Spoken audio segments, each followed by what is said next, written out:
It's your big homie DJ Z Nice, spokesperson for Auto Smart Car Sales. Make sure that you go out there and get you a new whip. I know you get your taxes, so make sure that you come on in. We're gonna take care of you. If you got $1, we gonna make you holler. Make come you on holler through. for that $1.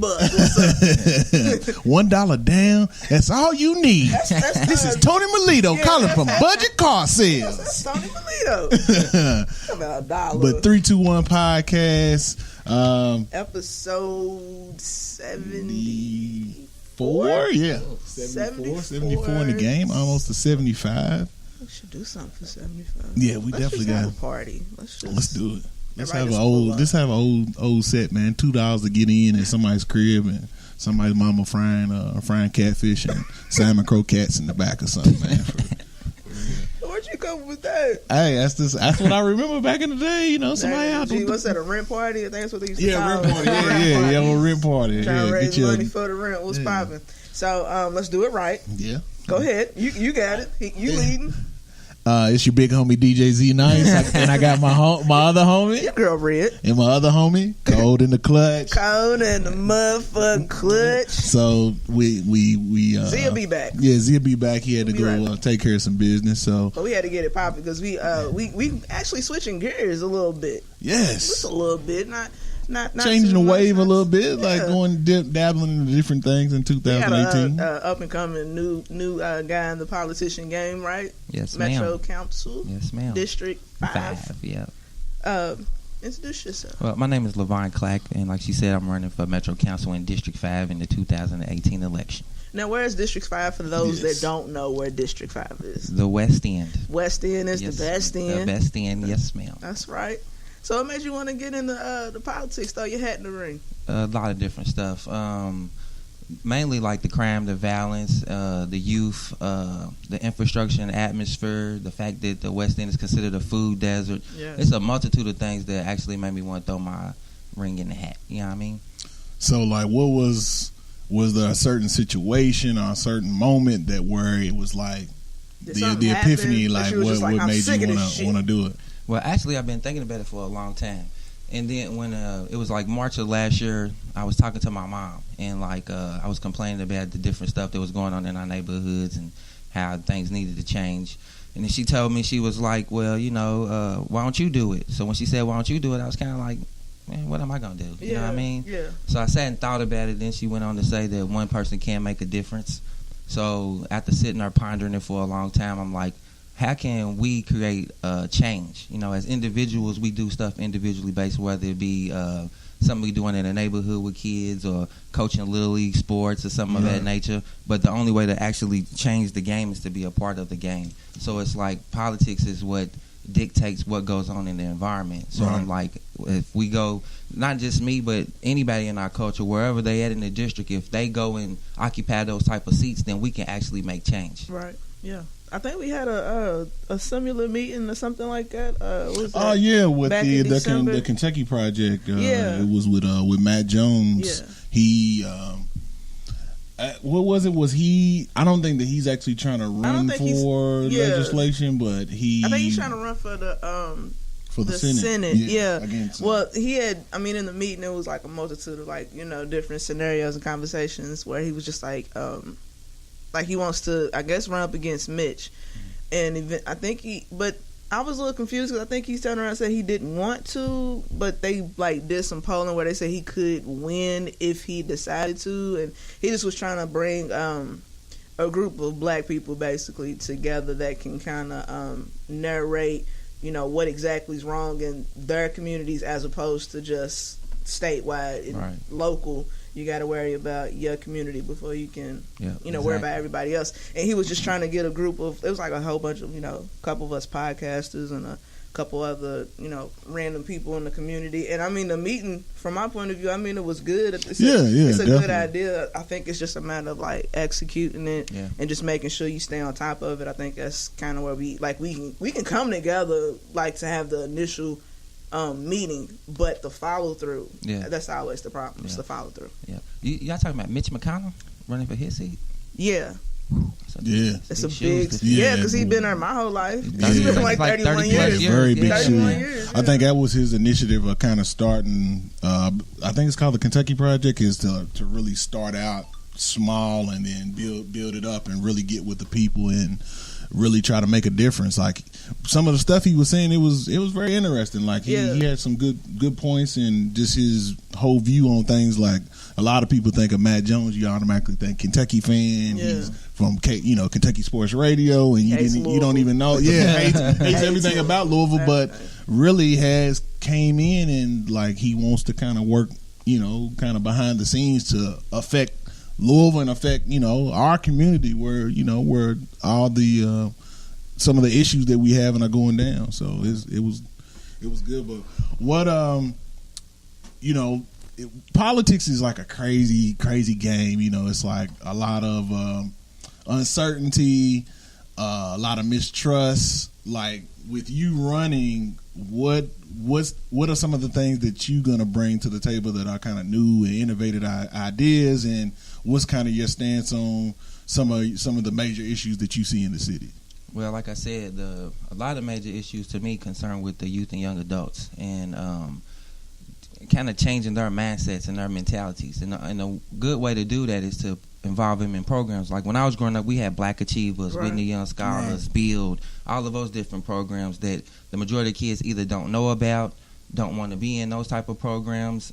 And it actually caused some of those programs to kind of deteriorate on the inside. So it's like they don't really step up anymore to the level they did when we was in school. They'll come to the middle schools when we was in middle school. I think it also falls down to like the parents too. It does. Because they don't like enforce their kids to have like some type of structure in their growing up. Like for me personally, like we spent most of our time in church. Most of the programs was in church. Like Saturday afternoon, you were going to church and it was the live program, and it was cool because most of your friends was already in the program, so you was already amped to go. You was like, I'm about to go, kick it with the homies and, do X, Y, and Z. So now it's like parents don't even want to be bothered with their kids, so they just, if out of sight, out of mind, I don't see them, so I'm not worried about them type situation. And that's how I think that's how you run into like the violence and the, other things that the kids tend to get into. Like your kid's not gonna be out here looking for something positive to do. Not at all.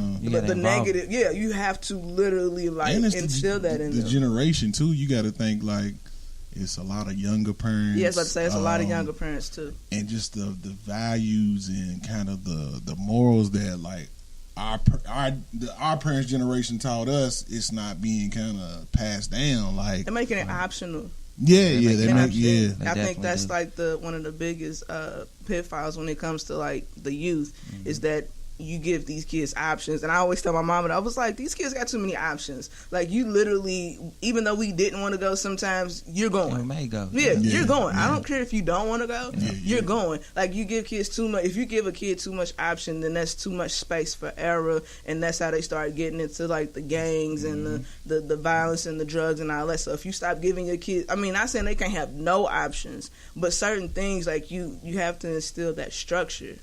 For the kids. And one thing I like about Little League sports, like as far as football, basketball is concerned, or baseball, whatever it is, a lot of those coaches will take the pressure of transportation off those parents to go pick those kids up. So like if youth programs can do something similar to that, where they actually going and pick those kids up and bringing them to the youth program, that'll change a lot. Like I've been doing a documentary too. It's called Revitalize District 5. Within there, it includes the atmosphere and the infrastructure, like I said again, the food desert, and then the Youth and Young Adult Initiative program. So one thing that I found out is like it's a whole lot of startup venture programs for these kids, but one, they don't have all the funding that they need. Two, they don't have all the kids to get into the programs, but the programs do exist. So it's like the awareness of those programs need to be brought up. So that's another reason why I actually started filming that documentary.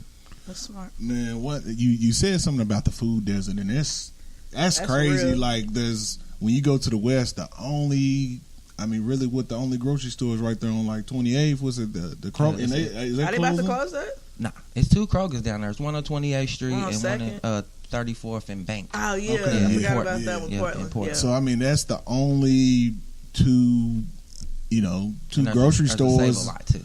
Of course. Yeah, and a whole lot of Dollar General stores and Family Dollars. But there's no, and even when you go to those Krogers, it's still like it's not up to par. It's not up to par. Way different.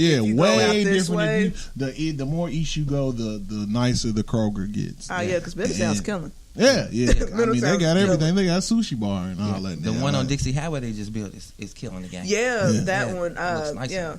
That's like a super Kroger. Yeah, so like, what is? I mean, why have we got to this point where we can't even feed our people in our communities? Like, there's no decent grocery store to even for people to go to. Then if you do want to get some decent food and you don't have transportation, then you have to take a bus to all the way to Dixie Highway. Exactly. So how do we get to this point? Like, if you think about it, like it's been there forever. That problem has always existed. You know, when my mom was growing up, she'll talk about how many corner stores it was or how many black-owned businesses it was. Then you got to think about urban renewal. Yeah. How urban renewal came through and changed a whole lot of things around. So it's like it kind of like smothered all the small businesses. Yeah. And then to the point where you get chains like Kroger's or a chain like Save-A-Lot. So it's like, and then bringing awareness to the facts that we don't have that stuff. Like within the culture, we get fed up, you know what I'm saying? Mm-hmm. And we hop on Expressway and drive to Whole Foods or Trader Joe's and all of that different stuff. So it's like, until somebody brings it to the light, that's why I said all of us have to step up at this point and occupy actual seats that create change. So it's like politics is the only way to create change in your environment, where you're sitting in an atmosphere where whatever you're saying or the voice of the community can be actually heard. So once that takes place, you know, things probably will definitely change.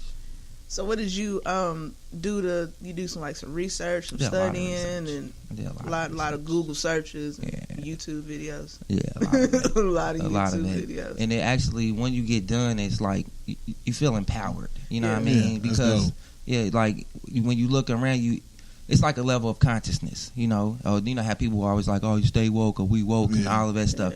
It's different variations of being woke. You could be woke to like the news and the facts that's coming out now, or you can be woke to what's going on in your environment and try to create some type of positive ways to create change. So that to me is conscious. You know, when you see something wrong and you formulate some type of formidable plan to actually correct that. You know what I mean? And like the only way to do it to the magnitude it needs to be done is to occupy a political seat. Yeah, you got to. All starts at the city council. Yeah. So what did so when did you tell your family, and what was their response to you saying, I'm getting into politics? You know, black folks. That's their first excuse of why they don't vote. I don't do politics. But they never tell you why they don't do politics. They just give you like this blanketed statement that they heard their uncle say growing up. They all crooks. I mean, that's kind of just the nature of the world. But not all of them. Like you kind of gotta gauge them a little bit and ask the hard hitting questions to kind of see if they're gonna respond the way that you need to. I waited a long time before I opened my mouth up.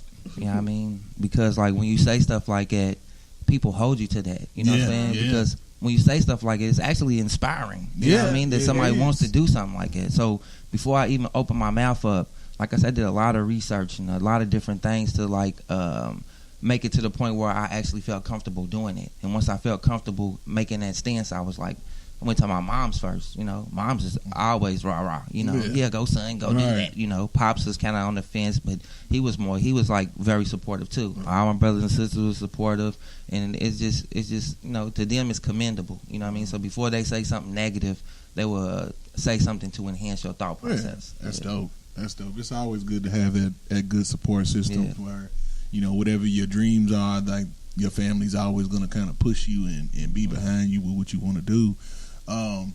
Like growing up or even now, who are some of your inspirations as far as like political leaders or just leaders, period?